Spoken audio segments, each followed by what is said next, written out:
I really don't like doing videos like this, but I'm recording this late at night, and there are things that just kind of keep me up. And I feel like as you get older, these things keep you up longer and longer and longer. I have two daughters, and my goal in life is to leave my city, state, country, world better than how I left it when I got it, right? I think that's kind of the one underlying theme to pretty much everything I do, right? And it's getting really really hard to do that because something happened that just broke an entire culture, right? And that was COVID, year 2020, where people just jumped off the deep end and things got incredibly divisive.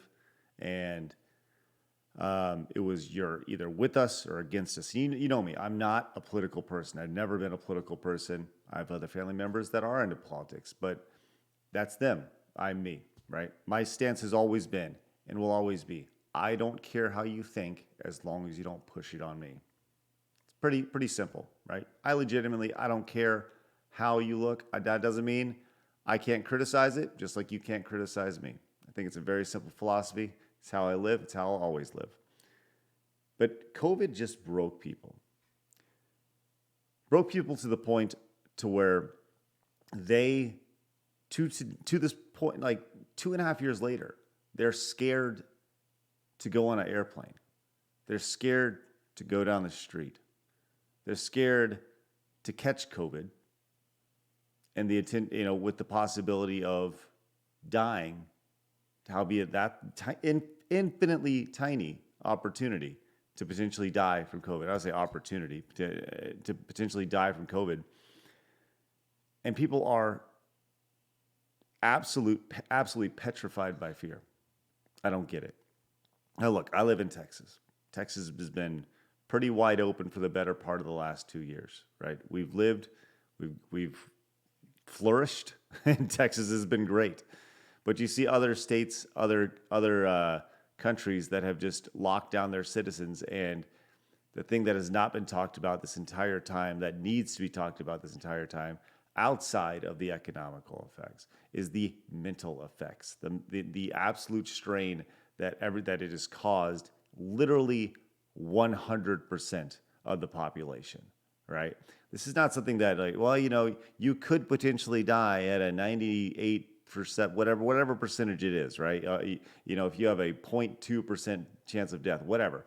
No, I'm talking about something that has a 100% of people have been affected by COVID mentally. 100%. Like, it's just the way it is. And it has broken people to the point to where they're still so petrified of this disease, this virus, that they're still living in fear.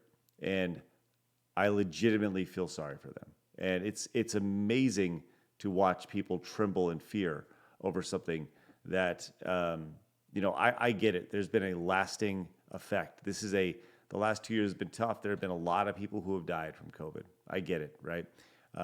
And there's been continuous theme with those people who have died.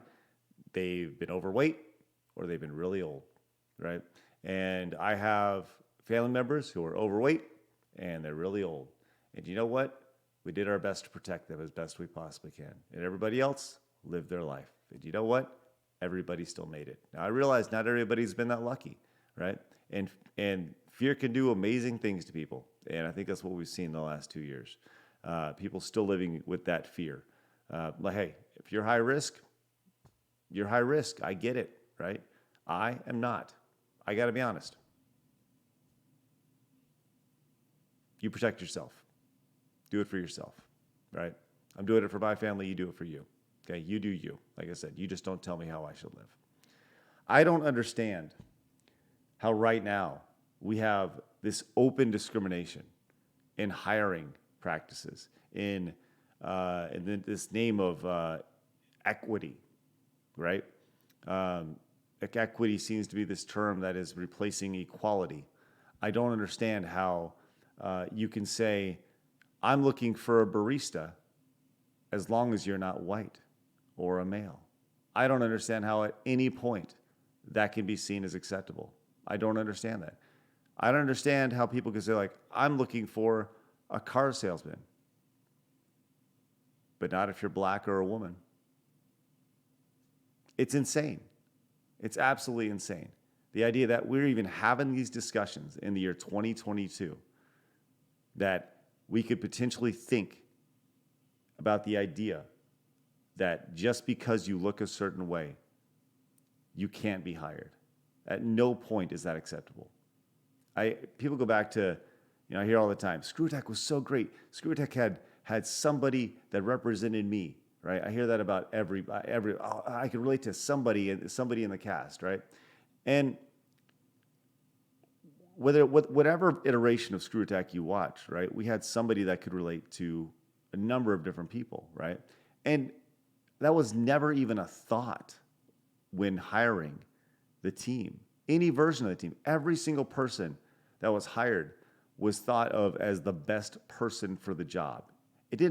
Look, there are people that worked at ScrewAttack that I worked with that I didn't agree with politically, but I didn't know it because we never talked about it. It wasn't a thing. Who cared, right? The idea was that they were the best person for the job. Nowadays, I know people won't talk to me because I don't have my pronouns on my LinkedIn, or I don't, whatever, right? Like, it didn't matter. It shouldn't matter, right? People go, oh man, like I hear all the time. They go, man, Craig, you are a crazy wacko conservative. I'm the same person I've always been, right in the center. And if you think that I'm right wing, you should definitely think about how far left you've gone, right? Like, because I'm still sitting in the exact same spot I've always been, right? Just leave me alone.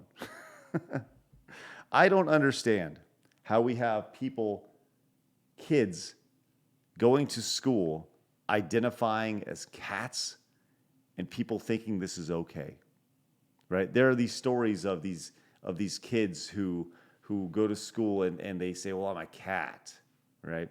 I said, I don't care how you identify, right? I legitimately don't care, as long as you don't tell me how I should care about how you feel. But I'm just going to draw a line at cat, right? If you're a canine or a feline, right? I'm going to draw the line there, right? At a certain point, we've got to do something. And I don't blame these kids. I don't blame them, right? They've been on social media literally their entire life, and I've grown throughout my career with social media. I've seen social media rise, and I've seen the effects that it's had. And I've been thinking about this a lot. And one of the solutions I have to just enabling some sanity could potentially be restricting social media use to when you're an adult, right? We've seen time after time the idea of the effects that social media has had in studies that have been made on social media, and the effects that it's had on the undeveloped brain, right? On teenagers in particular. You see a tremendous rise in depression, self-harm, suicide in youth, specifically youth girls. Guess what? I have two young girls, right? I will not let them go anywhere near social media. And if they do go near it, they will know the dangers associated with social media. And I do mean dangers associated with social media. There's absolute danger. We've seen it with cigarettes. We've seen it with alcohol. We should absolutely do something with social media. And it can literally be done tomorrow. It's crazy. There's way more harm being done by social media today than pretty much anything else out there. It is distorting an entire generation, and it's creating the most narcissistic generation that you could potentially create. A generation that is all about themselves, it's all about their feelings, and it's all about making sure that you know how they feel about themselves. And that's crazy. I don't understand how people are dying at young ages, like 25, like we just saw yesterday.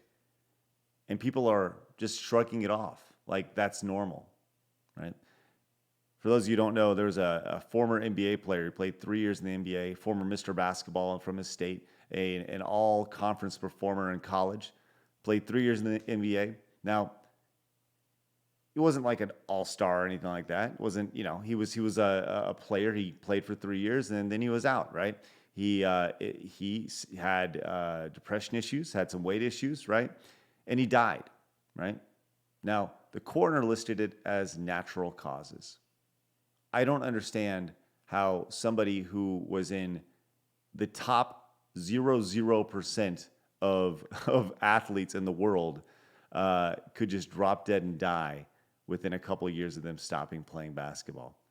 And while they may have gained weight, it didn't say they died of cardiac arrest. It didn't say they died of high blood pressure or anything that could potentially be related to gaining weight. They died of natural causes. I don't understand how we are just looking past these things and being like, yeah, okay, that's normal. It's not normal. Nothing about that's normal. And while we're at it, I don't get how we're looking at this idea that if you're fat, you're healthy, right? At a certain point, you got to look yourself in the mirror and know that it's not healthy to be obese. And I've had to do it. I had to lose 50 pounds because I was pre-diabetic going in. The doctor's like, look, hey, you got to lose some weight. I lost 50 pounds because of that. I'm in the process of losing weight right now because I know that it's what's best for my heart. At no point in history has it ever been okay to be overweight and be like, yeah, they're the picture of health. I don't get it, right? This idea that, like, I think there are some fine ass people who are overweight, right? There are some beautiful overweight people, but that doesn't mean they're healthy. There's a difference between being beautiful and being healthy, and there's a very clear distinction between that. I know a lot of beautiful people that are overweight, but I just wish they would make sure their heart's going to be there, and they're going to be able to be alive in 30, 40 years, because they have a higher risk of dying, and I want them to be around.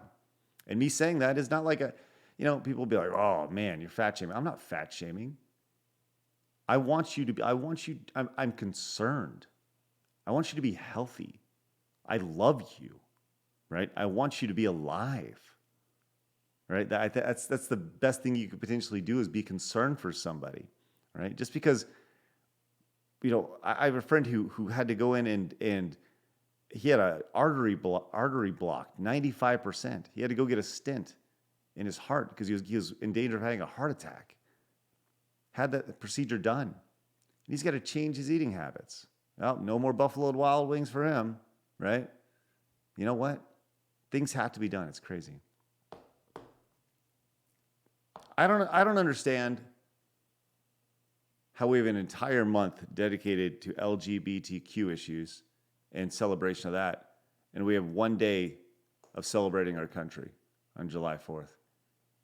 And I understand we have the month of May is like Military Appreciation Month. I would love to see the same companies that highlight rainbows on their logos do camo in May. I think that'd be amazing, right? I don't, look, like I said, I don't care how you live. I legitimately don't. Just don't push it on me.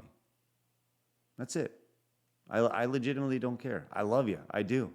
I love you as you are. I just don't want to hear about it. That's it. I just don't want to hear about it. Look, that's a lot. And I know that I hit a lot here, and there's a lot that I left out. But like I said, I'm recording this late at night, and these are things that, as you think about as a father, you want to do what's best for your children and provide them with the best place. But there's a very clear line of demarcation in this world, and that was the year 2020, specifically COVID, and the events that happened around then. And people have just gone batshit crazy.